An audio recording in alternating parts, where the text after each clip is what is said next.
अमोघ शक्ति देखने वाले सभी दर्शकों को पंडित अखिलेश चौधरी जी का प्रणाम नमन।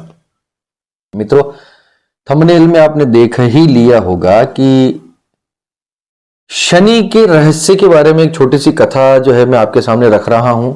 शनि देव के कुछ रहस्य आपके सामने उजागर करूंगा। इससे अगला वीडियो में इस बात पर बनाऊंगा कि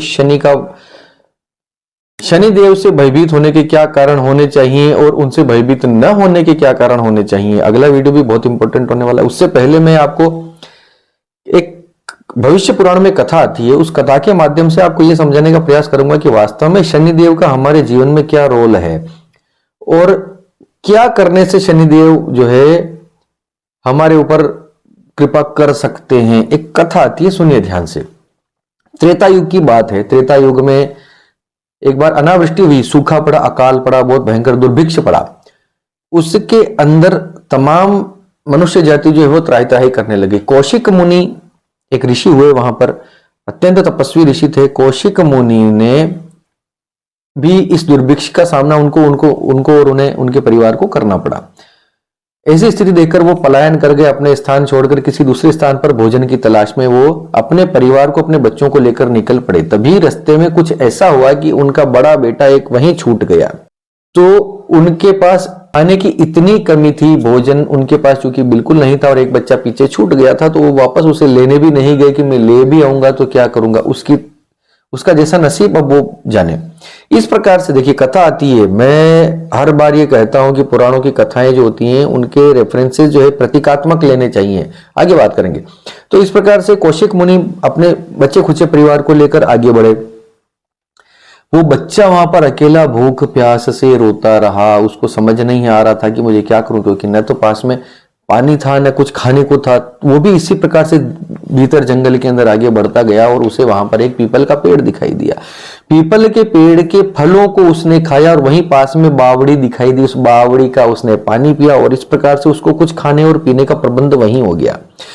चूंकि ऋषि संतान था, ऋषि पुत्र था, तो उसको पता था कि मंत्र जपना, त्याग, तपस्या क्या होता है। तो वहीं पीपल के वृक्ष के नीचे बैठकर वो तपस्या करने लगा, घनघोर तपस्या करने लगा। घनघोर तपस्या, वही पीपल के फल खाता, बावड़ी का पानी पीता और तपस्या करता। तभी एक दिन वहां से नारद मुनि निकले। भगवान नारद मुनि निकले तो उन्होंने छोटे से बच्चे को तपस्या करते हुए देखा। वो नीचे उतरे और उन्होंने उस बच्चे से उसके हालचाल पूछे और तब उन्हें पता चला कि ये स्थिति इस बच्चे के साथ हुई है। उन्होंने उस बच्चे का संस्कार किया, यानी उसको मंत्र संस्कार करके उसके कान में मंत्र फूका, जो भगवान का द्वादशाक्षर मंत्र ओम नमो भगवते वासुदेवाय, ये मंत्र उस बच्चे के कान में डाला और कहा कि अब तुम इसकी तपस्या करो, क्योंकि तुम एक स्टेज तपस्या करने वाली स्टेज को पार कर चुके हो, तो मैं तुम्हें इस लायक मानता हूं कि अब तुम इस साधना में आगे बढ़ो। वो बच्चा लगातार उस ओम नमो भगवते वासुदेवाय इस मंत्र का निरंतर जप करता रहा। सालों बीत गए और वहीं पर वो इतनी साधना कठिन तप उस बच्चे ने किया। एक दिन जाकर स्वयं भगवान नारायण गरुड़ पर विराजमान होकर उसके सामने प्रकट हुए और उससे पूछा कि बेटा क्या चाहिए, इतनी तपस्या तुमने, इतनी साधना की है, बोलो क्या चाहिए। तो बच्चे ने स्वभावतः यही कहा कि मुझे आपकी भक्ति चाहिए, आपकी तपस्या चाहिए और मुझे आपकी भक्ति की शक्ति चाहिए तपस्या की। तो अंतर्धान हो गए भगवान, उसको तथास्तु बोलकर ये बात हो गई। तब नारद जी वहीं थे, तो एक दिन नारद जी वापस गए तो उस बच्चे ने नारद जी से पूछा कि प्रभु एक बात मेरी समझ में नहीं आई, मुझे भगवान ने भी दर्शन दिए, तपस्या भी मुझसे करवाई, सब कुछ ठीक है चल रहा है, लेकिन मैंने इतना कष्ट क्यों भुगता, मेरा परिवार मेरे साथ नहीं है, इस कम उम्र में जो है मुझे इतना कष्ट झेलना पड़ा। तब नारद मुनि ने कहा कि तुम्हारे पूर्व जन्मों के कुछ कार्य ऐसे थे जिनकी वजह से, जिनके कारण शनि ने, ग्रहों में शनि ने तुम्हें इतनी पीड़ा पहुंचाई। शनि किसी पर दया नहीं करते, जब वो न्याय करने पर आते हैं तो सबके साथ पूर्ण न्याय करते हैं। ऋषि को इतना गुस्सा आया, तो बच्चे को इतना गुस्सा आया, इतना क्रोध आया कि जिस पाप के बारे में मुझे पता ही नहीं है उस पाप की सजा मुझे मिल रही है, कौन है ये शनि।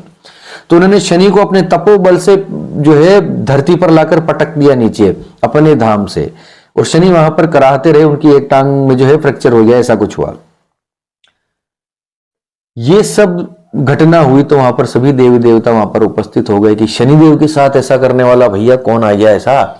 तो सब ने जो है, ब्रह्मा जी तक वहां पर उपस्थित हो गए। ब्रह्मा जी ने भी पूछा कि भैया ये जो तुमने किया है, मैं मानता हूं कि तुम्हें गुस्सा है, ये ठीक है, लेकिन इस गुस्से को शांत करो, क्रोध को शांत करो, क्योंकि शनि अपना काम करते हैं, उनको, वो न्याय के देवता हैं, उनको न्याय करना होता है, तो इन पर कृपा करो और इनको छोड़ दो। और चूंकि तुमने इतनी तपस्या करी तो मैं तुम्हें ये आशीर्वाद देता हूं कि चूंकि तुमने पीपल के फल खाए तो आज से तुम पिप्पलाद ऋषि के नाम से समस्त जगत में जाने जाओगे और तुम्हारा नाम लेने से शनि की पीड़ा किसी व्यक्ति को नहीं पहुंचाएगी।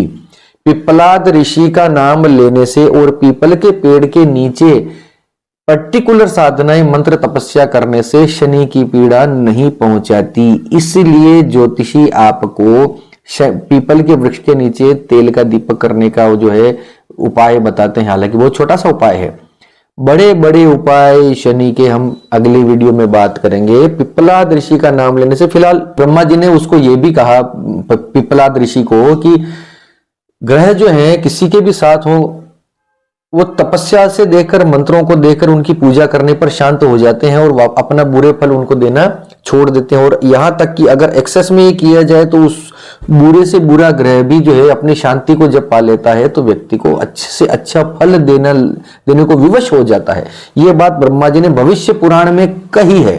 ठीक है, भविष्य पुराण में ये बात आती है तो स्वयं व्यास जी ने लिखी है तो इसमें कुछ गलत हो नहीं सकता। तो पूजा पाठ तपस्या जप तप आपके मंत्रोच्चारण आपकी भक्ति, ये इनके द्वारा, मंत्रों के अनुष्ठानों के द्वारा, पुरस्चरण के द्वारा आप अपने ग्रहों की शांति कर सकते हैं, ग्रह आपके अनुकूल हो सकते हैं। तो ये आज की कथा थी महाराज। इसके अंत में यह भी कहा गया है कि जो भी इस कथा को सुनता है भक्ति पूर्वक उसको शनि की पीड़ा कभी नहीं सताती। साथ ही जो भी व्यक्ति लोहे की शनि प्रतिमा बनाकर उसका तेल का अभिषेक करके तेल सहित उस प्रतिमा को किसी ब्राह्मण को दान करता है या किसी शनि का दान लेने वाले व्यक्ति को वो दान करता है, तब भी ये शनि का जो है बहुत अच्छा उपाय माना जाता है। बहुत सारी बातें हैं। अगली वीडियो में हम ये बात करेंगे कि शनि ऐसे है तो क्यों है, शनि का असली रहस्य क्या है, ये अगली वीडियो में हम बात करेंगे। इसी के साथ इस वीडियो में इतना ही। आप सबके मंगल की कामना करता हुआ मैं पंडित अखिलेश आपसे विदा लेता हूं। धन्यवाद। सर्वे भवन्तु सुखिनः।